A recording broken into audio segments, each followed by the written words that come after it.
Hi, this is OLC 40. It's actually OLC 40, week 8, class 26, unit 4. I'm sorry, it says week 7, but it's actually week 8. Let me change that real quick. Week 8, class 26, unit 4. These are all the different ways to reach me. I'm in the studio right now, 1-800-465-7144. If you want to reach me at the WAS office after this is over, 1-800-663-3703. You can also fax me your work at 1-800-463-7852. You can send me a question at jillian.percy@nnecschools.org. If you want to listen to a recording again, capital G, capital P, lowercase ERCY, space, capital W, lowercase AHSA, and student work gets sent to student.work@nnec.onca. That way it's registered in the system. If something were to happen to me or if someone else took over the job, we've got a copy of it somewhere, okay? So today's work is reading the biography on Robert Checkwich and assignment 41. So Robert Checkwich is the guy that wrote Jimmy Comes Home, okay? Hang on a sec. Okay, a biography is simply the story of a real person's life, and it could be about a person who is still alive, someone who lived centuries ago, someone who's globally famous, an unsung hero forgotten by history, or even a biography about a unique group of people, like, say, the Mennonites or something. The facts of their life from birth to death or the present day of the author are included with life-changing moments often taking center stage.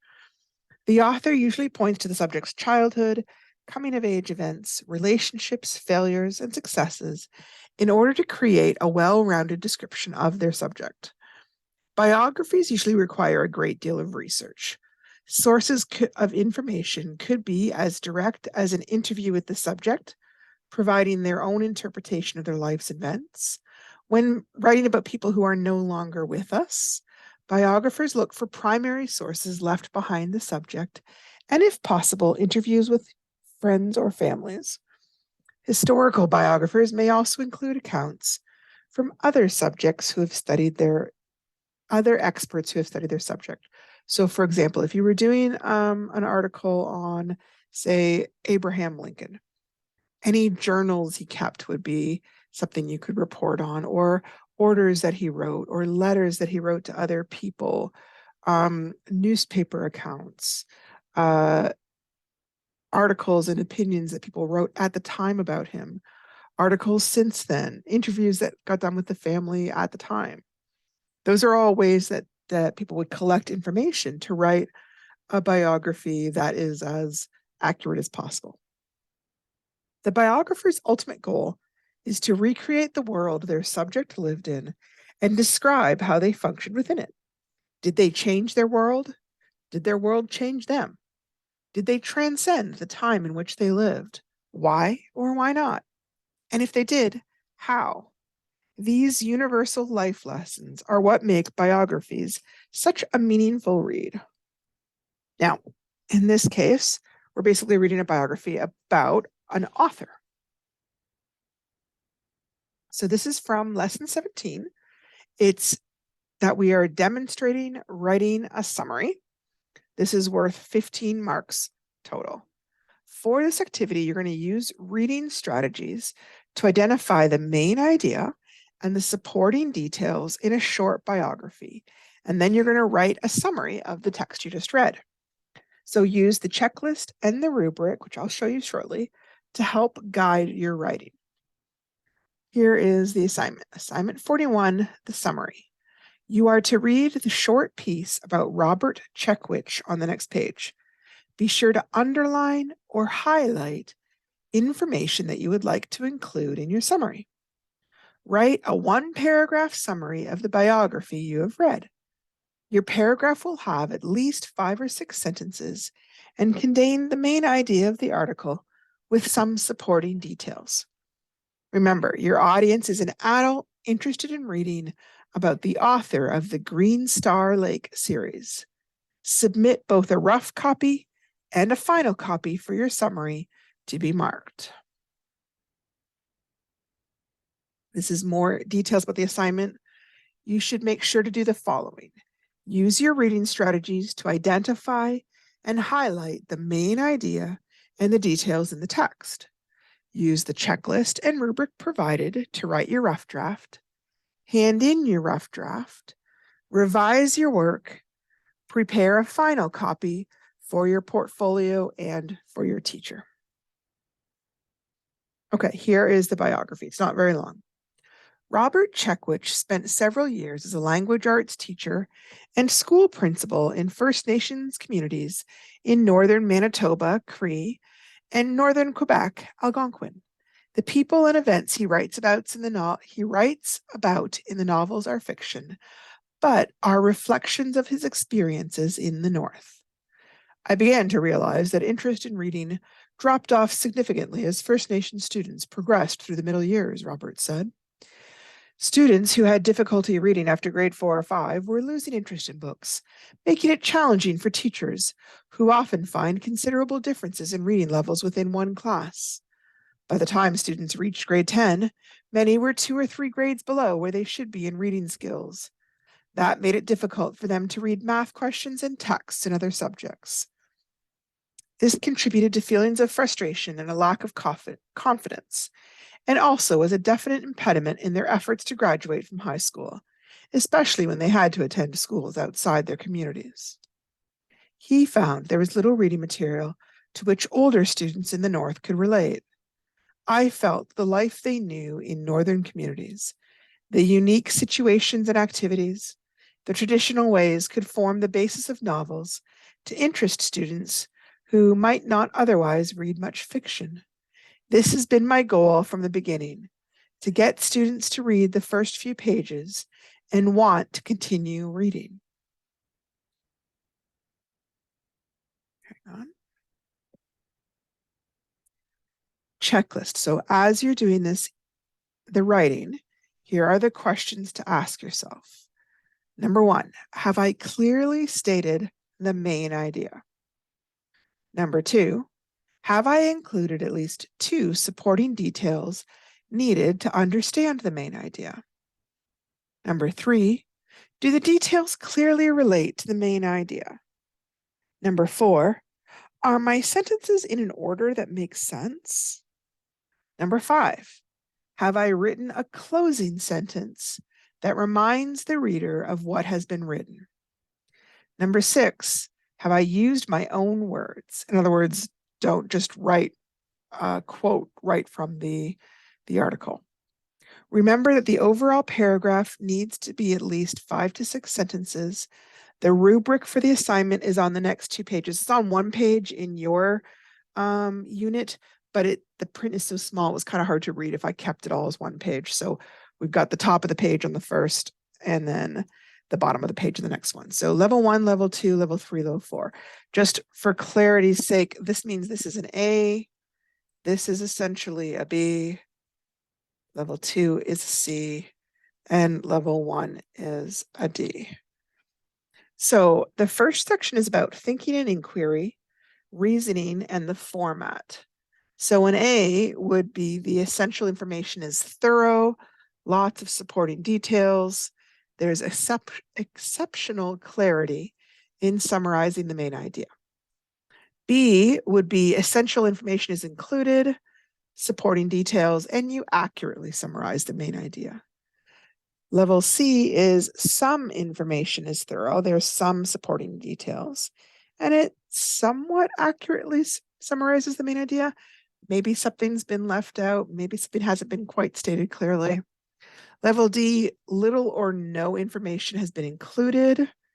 There's almost no supporting details. And with little or no success, have you summarized the main idea? Either you've gotten completely off the point, or maybe you've listed a supporting detail as the main idea. The next section has a lot of elements to it. Application. So conventions, which would be things like grammar, spelling, punctuation, capitalization, appropriate visual presentation. So that's things like indenting, margins, that kind of stuff. limited use of conventions for which interferes with the message for level D. Few aspects of expected visual presentation are evident. Level C, several minor errors or omissions of conventions. Some aspects of expected visual presentation are evident. So this is the kind of thing where maybe there's a few spelling errors, maybe there's a couple of punctuation errors. Level B, good understanding and use of conventions, appropriate visual presentation. So in other words, you're using correct spelling, punctuation seems reasonable, capitalization is appropriate. Level 4, the understanding and use of conventions enhances the message. So maybe your sentences are really outstanding. Maybe you've used the harder to use punctuation like semicolons, colons, dashes. Maybe your paragraph is presented in an especially effective way. All right, let's look at the next part of the rubric. Okay. Knowledge and understanding. Organization, in other words, like the format. It shows evidence of a logical plan of development for the summary paragraph. There's a topic, there's body sentences, and there's a closing sentence. Level 1, there is no clear overall structure or organization and very simple sentences. Level 2, there's some evidence of structure. Simple sentences link ideas and information. Level 3, the organization is logical and appropriate. Complex, well-developed sentences link ideas and information. Level 4, the organization is outstanding. Logical and sequential, complex, well-developed sentences link ideas and information. So you can see one thing we're going to be looking at here is your sentence structure. So make sure you're taking the time to create sentences that have good compound sentences, complex sentences, not necessarily using simple sentences as often as you might have in the past. Application. Oh, we did that already. Hang on. I feel like something has gone missing there. Take a look at your rubric. I will check on that tomorrow.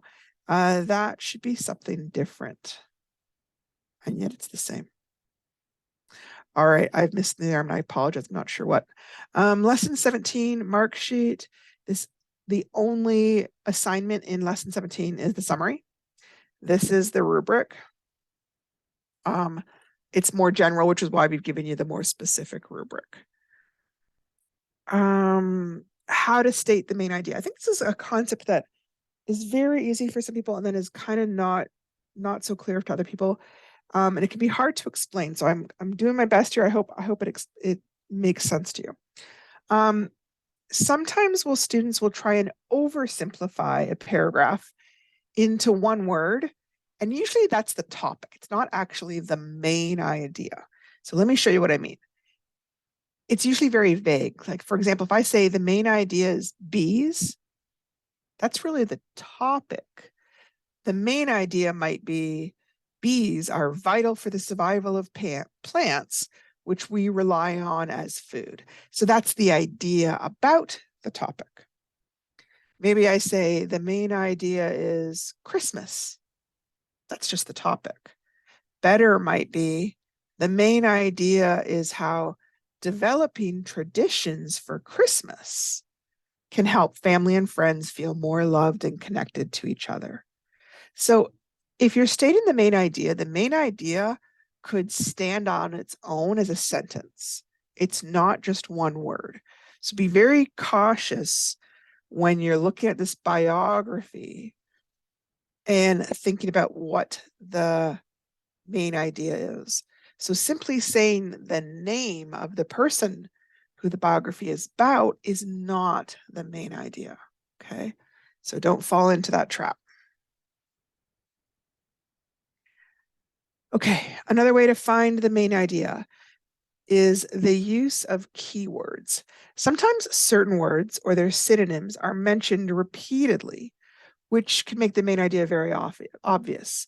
So for example, maybe you're reading a paragraph and it's mentioning certain key concepts in multiple different ways. And you see the words like drawing, creating, designing, sketching, imagining, visualizing, drafting. Huh. Okay, well, I'm beginning to get some ideas here about what the main idea might be. Maybe the focus in this paragraph is about the planning portion of creating a drawing. So maybe I phrase it like this. The main idea of this paragraph is examining ways to improve your drawings by spending more time planning out your drawing ahead of time. Now, I want to make it clear. This is an example. Okay, hang on a second. Example. This is not the actual main idea for the biography. I'm trying to show you an example. I'm not going to do it for you, but I'm showing you how I might do it if I was using a different topic. Bolded words. Sometimes there might be important words might be listed in bold to make them stand out or draw the attention of the reader to their importance. This is something you're really going to see very commonly in science or social studies or psychology, where they're kind of giving the student a hint and they put the word in dark letters to show you, hey, this is the important word. So here's an example where they've put the word photosynthesis in bold. So we know our topic is photosynthesis. But remember, the main idea has to be an idea about the topic. I can't just do one word. So let's read this and think about how would we put this, create a main idea out of this. Photosynthesis, the process by which green plants and certain other organisms transform light energy into chemical energy.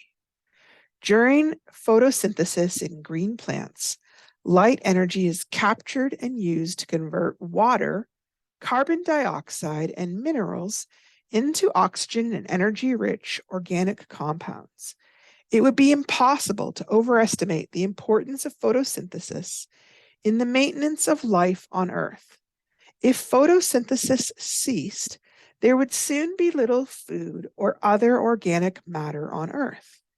Most organisms would disappear, and in time, Earth's atmosphere would become nearly devoid of gaseous oxygen. The only organisms able to exist under such conditions would be the chemosynthetic bacteria, which can utilize the chemical energy of certain inorganic compounds and thus are not dependent on the conversion of light energy. Okay. So if I were to pick the main idea of this, could I just say that the main idea of this paragraph is to define the concept of photosynthesis? Would that be a valid main idea? No. And here's the reason why. They only talk about that in the first two sentences.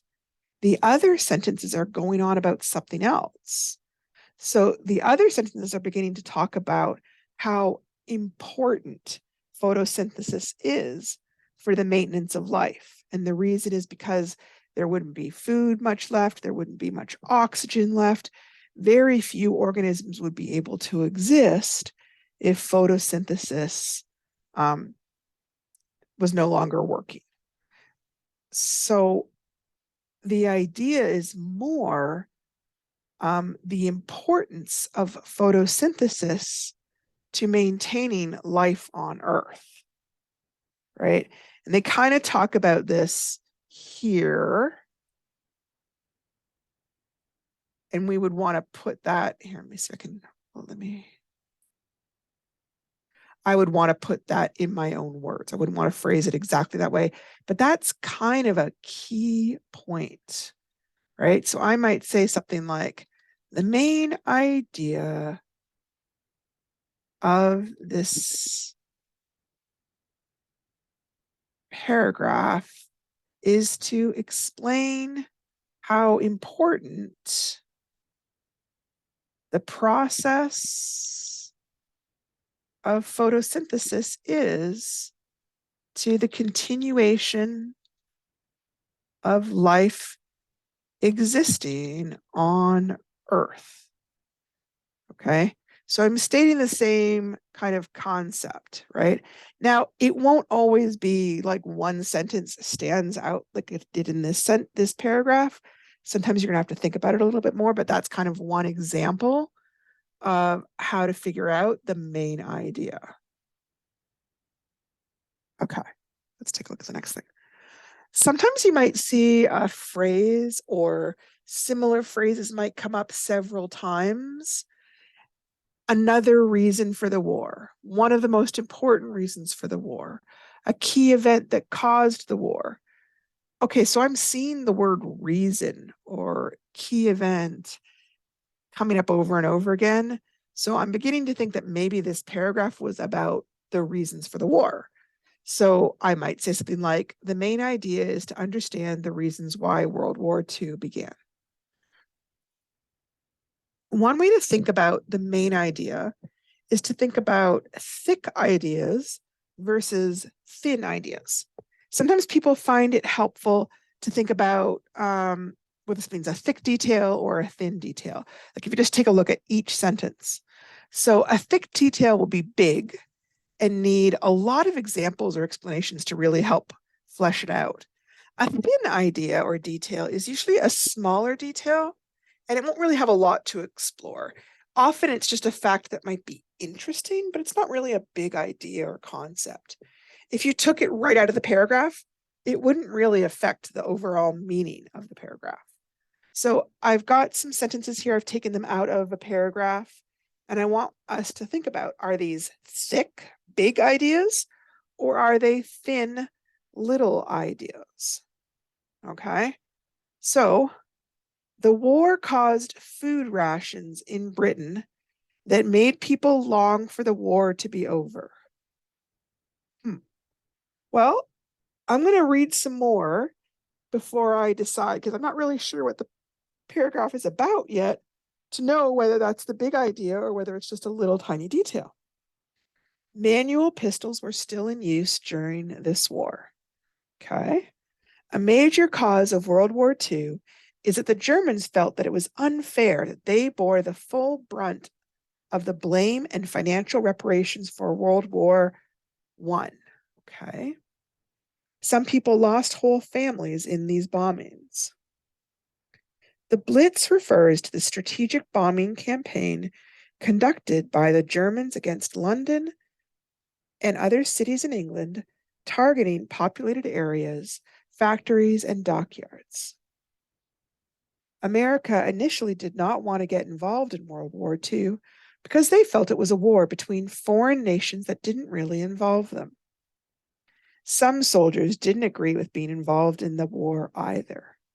Okay, so I haven't seen the original paragraph, but it sounds like in this paragraph, they're talking in general about World War II. So some of these things then kind of immediately stand out as smaller details. So, for example, manual pistols were still in use during the war. That's kind of interesting, but it doesn't really sound like a main idea. And some families lost whole families in bombings. That sounds like another kind of thin idea. Like it's a detail, but it's war. It's not really an unusual detail. There's not really a whole lot to explain there. This seems like a really big idea. I don't know if it's the main idea, but it's certainly a big, thick idea. A major cause of World War II is that the Germans felt that it was unfair that they bore the full brunt, I think, of the blame and financial reparations of World War I. So for this one, I'm going to bold it and I'm going to put it in blue. This is definitely a big idea. I don't know yet if it's the main idea, but it's a big idea. The Blitz referred to the strategic bombing campaign conducted by the Germans against London and other cities in England, targeting populated areas, factories, and dockyards. Okay. There's a lot to unpack in that sentence. I feel like there's probably a lot more that could be said. That seems like a big idea. America initially did not want to get involved in World War II because they felt it was a war between foreign nations that didn't really involve them. Okay, that's another really big idea. So I'm going to make it blue just to kind of stand out. Some soldiers didn't agree with being involved in the war either. There's not a lot to say about that. That's true, but I think it's probably been true for all wars. This is the only one that I'm not sure if I kind of think it's thin unless they wanted to go into a lot of details about how food rations um, affected things. But in the context of what I'm seeing, it seems like one of the smaller ideas. So I'm going to kind of organize things. So I've got smaller ideas on one side and bigger ideas on the other.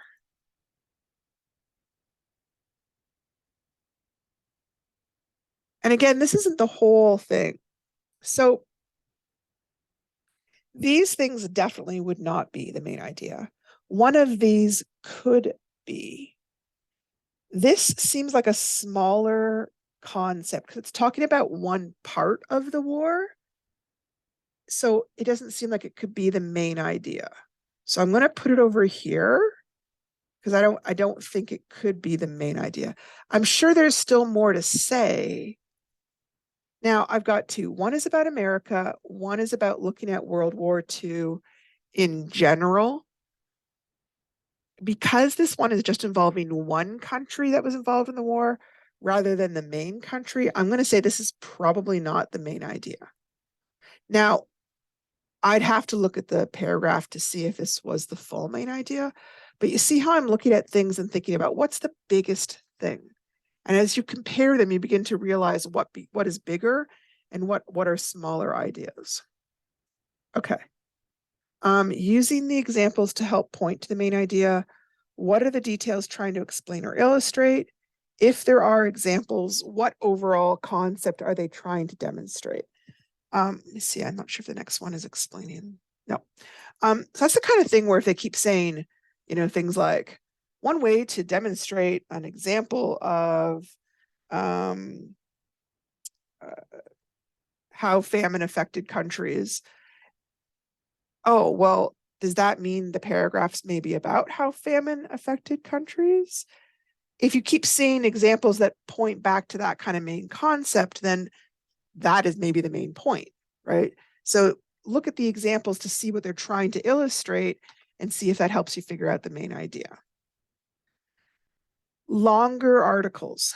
If you're looking at longer articles, sometimes highlighting or noticing the topic sentence in each paragraph and then looking at just those sentences together can kind of point your way to an overall main idea. Because remember we talked about how each paragraph often has an intro idea.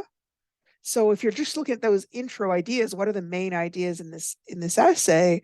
It can give you a way to look at the main idea of the entire essay. So here we've got some sentences. And as I'm reading, I want you to think about what is the main idea? If you read these topic sentences, what do they point to altogether? Abraham Lincoln had an unhappy marriage with his wife. Abraham Lincoln's most famous speech is the Gettysburg Address. Many people hated Lincoln for his stance on slavery. Okay, let's check under here. One possibility might be, although Lincoln is a beloved president in modern times, he had many enemies and opponents while he was still alive. I would want to do a sentence check throughout the paragraph to get an idea of whether that's true or not. Let me talk about a sentence check next. Hang on a second. A sentence check is one way to confirm that you've got a main idea. And how you do this is take a sentence from the article or story and make sure that it matches or supports the main idea that you've stated. And if it doesn't seem to, maybe our main idea is not accurate or complete, or sometimes it's not a big enough idea. Okay. So If you try this with a few sentences, you can confirm what's a main idea and what is just an interesting detail, okay? So after you've got your main idea, you're going to select some supporting details that help to illustrate or give examples to the main idea. Remember, not every sentence in a longer article is considered important. Some details are added, they're just kind of fun or interesting facts. Those are not the kind of details we're looking here. Here we're looking for not the minor details, we want the major details. So key sentences that will help us support or expand on the main idea of the essay or paragraph. So here is some further information on that. Supporting details provide information to clarify, prove, or explain the main idea. These details demonstrate the validity or the accuracy of the main idea. They will often list parts, aspects, steps, or examples of the main idea. Sometimes they may list the causes of the main idea or effects from it, or ways in which it shows itself to be true. There are two types of supporting details, major details and minor details. Major details help explain the main idea. They are more specific than the main idea, like they're not as vague or general. They will usually help provide examples, reasons, statistics, studies that help make the main idea clear and convincing. Sometimes they'll answer readers' questions about the main idea. Minor details are explaining a small part of usually a major detail. They're even more specific. They repeat key points. They add colorful detail. They may or may not be important enough to include in reading notes. One great way to tell if it's a minor detail is if you took it out, does the paragraph still make sense?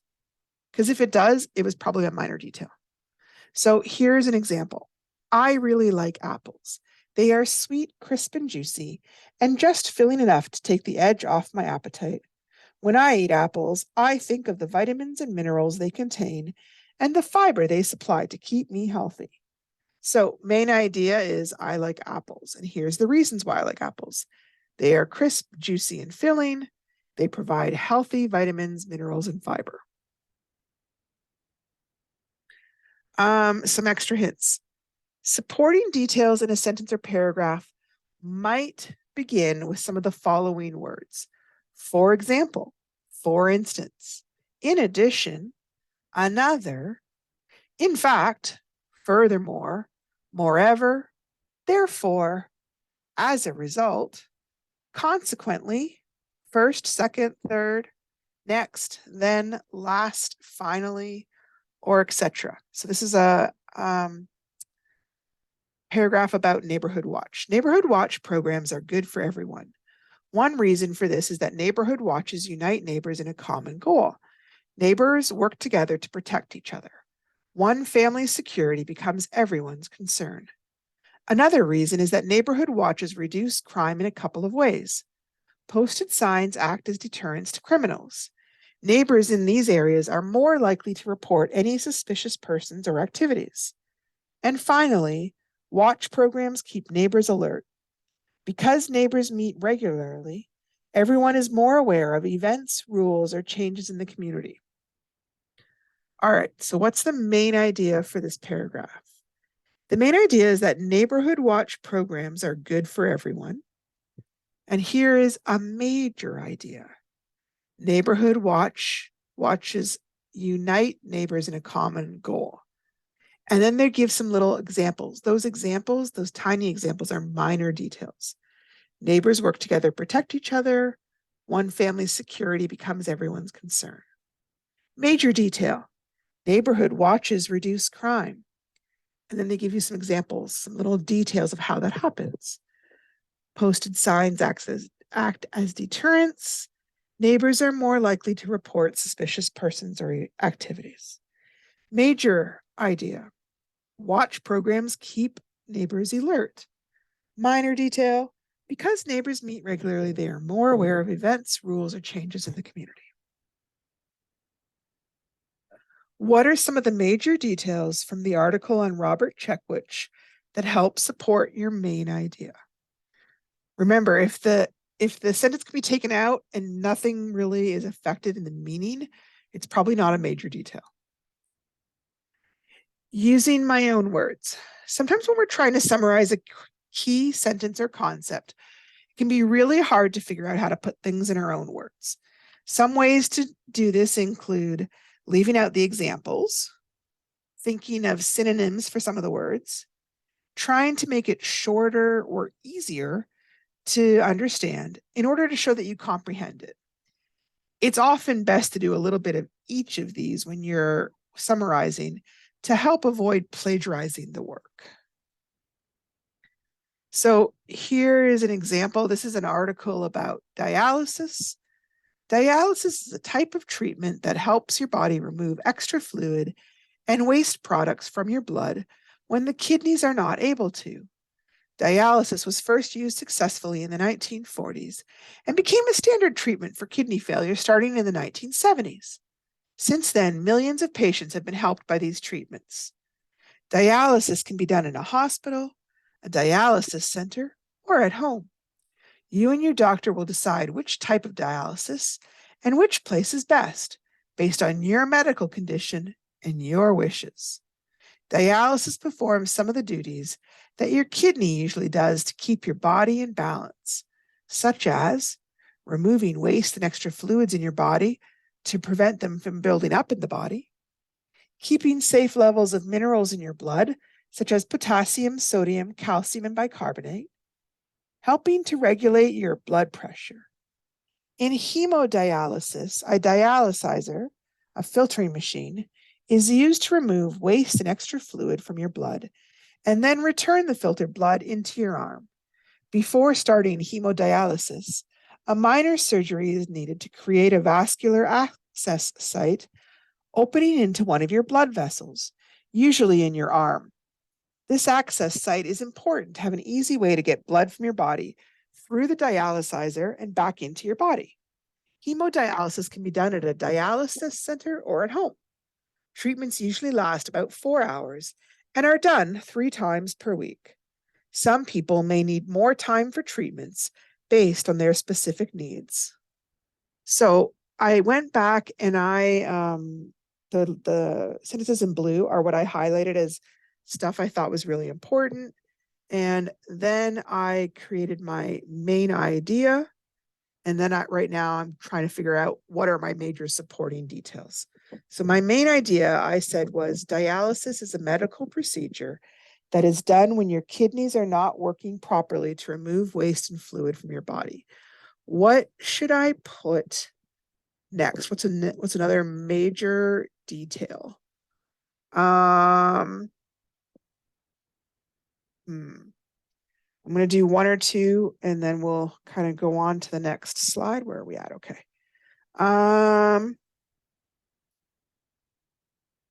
Let me think here. Dialysis replaces the processes that your kidney normally does to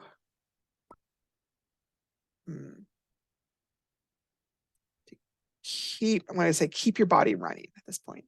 Keep your body running. Okay. I like normally for usually. I don't like keep your body running. That works for keeping your body in balance, but I don't like the keep. Normally does to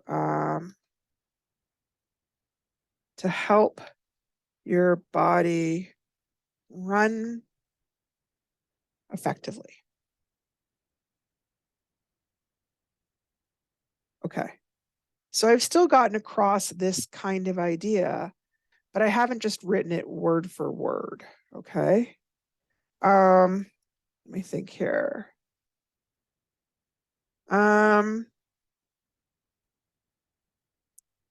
Dialysis helps remove the waste that builds up in your body. Okay, now that is really, really, really close to this sentence. I would want to try and find a way to make that a little bit more different. It's tricky because I'm kind of explaining a science concept, and so it can be hard to explain it and in different words, especially if I don't understand the concept. So if I was doing this, I might try and see like what is a synonym. Synonyms. Hang on, I'm spelling that wrong. Synonyms for waste.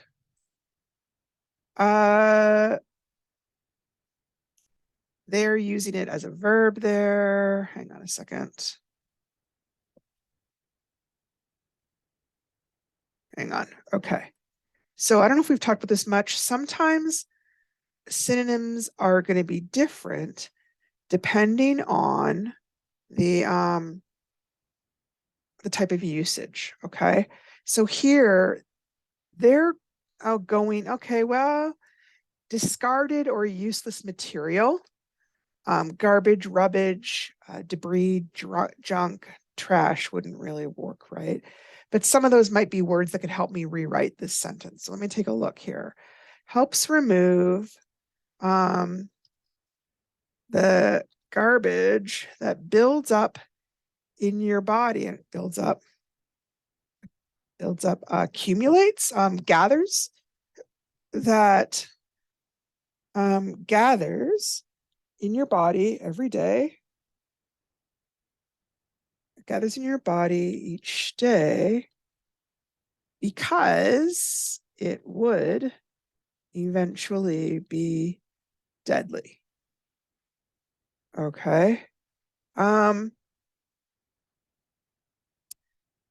So I would keep doing that. You see how I'm looking for different ways to get across the concepts. The nice thing about that is it also makes sure that you actually understand the concepts, which in things like science can be really important. Okay, that's an example. Closing sentence. We usually say that a closing sentence restates the topic sentence. But sometimes that leads to people thinking that if you just change a word or two of the main sentence, or change the order, that's good enough. That's really not what they're trying to get across. So here is an example. This is okay. It's just not great. World War II started from a wide range of reasons. Closing sentence. There was a wide range of reasons for World War II. Okay. Technically, it works as a closing sentence, but it doesn't really summarize the entire paragraph or give any sense of completing the paragraph. I'm going to show you one way I could do that. It would at least sound more different. Instead of wide, there were variety of reasons. Is there another way to say reasons? Of causes, how about? Of causes for World War II starting. Okay, I've actually taken the same sentence, I've turned it around, and I just kind of changed a few words, so now it sounds different. That is one way you can make a closing sentence, okay? That is valid. It's not as obvious because you haven't used the exact same words. Here are some other kind of fancier ways to make a new closing sentence. The original is, there was a wide range of reasons for World War II. So this one, you're restating it, but you're kind of adding some information. All these reasons worked together to create the horror of World War II, which more than 50 years later still troubles us. So I'm kind of summarizing, but also maybe giving a little tiny bit of my opinion on it. It makes an overall concluding point on the paragraph. In conclusion, no one issue was solely responsible for the World War II. It was the result of many events. You could also summarize the major details. This is a really common way to do it. World War II was the result of many factors: worldwide depression, anger over the Treaty of Versailles, German Nazism, Japanese imperialism, and the failure of the League of Nations. I wanted to point out worldwide depression isn't everybody feeling sad. It's economic. Sorry, I was afraid that doesn't sound very clear. Economic depression. There was across the world, the nations were having trouble with money. There was a shortage on jobs. There was a shortage on food, and it was causing problems everywhere. And a lot of that was one of the things that caused World War II. So these all replace or help to create a different way to close the sentence, just making it really clear. A sentence that's more detailed and more sophisticated like these is going to get better marks than a more simplistic sentence like this, okay? Hang on, we're running out of time. Okay, so I just wanted to see what we had. Did that. Okay, so after you've got your rough draft all finished, review the checklist, make sure you've got all those things, especially make sure you've got 5 to 6 sentences. The rough copy is only worth 5 marks this time. Usually they're more even. This time, the good copy is worth 10 marks. That being the case, please make really, really sure that your good copy shows evidence that you've revised. So this kind of work that we did, right, here might be my rough copy, and maybe this is my good copy, right? That shows me that you spent time revising, okay? I am going to be looking for that kind of thing. You don't want your good copy and your rough copy to be too similar. And here, if I have time, I'm going to walk you through a bit of an example. I won't be able to get all of it done, but anyways, here's a rough copy. It's got all sorts of errors, obviously deliberately so. Martin Luther King Jr. was a civil rights activist. He was born in Atlanta, Georgia, 1929. He started college at 15 years old. He got a sociology degree. Later, Martin got a divinity degree, then got his doctor's degree in theology. In 1953, he married Coretta Scott. They had 4 kids. Martin Luther King Jr. led the Montgomery bus boycott. This started when Rosa Parks refused to give up her seat on a bus, and then she was arrested, and then she spent the night in jail. Martin invented a boycott of the public transportation system in Montgomery. It was hard. Martin was arrested and his home was bombed. But however, segregation on the Montgomery buses came to an end. He leads nonviolent protests to fighting more rights for African Americans. He hoped that someday America would allow country where race did not divide, and he is considered one of the great speakers of modern times. His speeches still give many hope to this day. How can we make this better? First of all, does the order make sense? Yeah, it kind of starts with where he was younger and goes on to through his life in a chronological fashion. Are the sentences clear and understandable? Man, not always. I'm a little bit confused. This sentence, for example, doesn't make any sense to me. But however, I could use but or I could use whoever. I can't use both. I would say I almost might want to join this. Martin was arrested and his house was bombed, but eventually, okay, but eventually, segregation on the Montgomery buses came to an end. Because however would imply like there's a contrast or there's a disagreement. That's not quite what's going on there. He leads nonviolent protests to fighting for more rights. That's going down here. He's not still leading them. He led them back in the past, but he's long since dead, so he's not still leading them. Okay. Are there any sentence fragments or run-on sentences? There definitely were. This one is a run-on sentence. Do you know why? It's mainly the comma. They've kind of put three sentences together here. This started when Rosa Parks refused to give up her seat on a bus, and then she was arrested, and then she spent the night in jail. So I'm going to end the first sentence here, and maybe I'll join the next two sentences. This started when Rosa Parks refused to give up her seat on a bus. Because of this action, she was arrested and she spent the night in jail. Okay, so I've made that make more sense. I've eliminated the run-on sentence. Okay, we will talk a little bit more about this tomorrow. Check these things. You're going to want to keep changing things, okay? You can see there's all sorts of spelling mistakes. See if you can figure out, are there any punctuation mistakes? Did I give everything capitals that's supposed to have capitals? All right, I'm going to end there. We will take another look at this tomorrow. I'm going to kind of insert my little star here so I can remember things. Oops, wants to disappear on me. Okay. So I'm going to do a quick review of this tomorrow before we head on to the next assignment, because I really do want to talk about revising, because I will be looking at revising deeply for this one. That's why there's a difference in the level of marks, okay? We'll meet up again tomorrow and talk about the rest of assignment 41 before we go on to assignment 42. Thank you so much, and feel free to give me a phone call after I get off the air. I'll be in my office.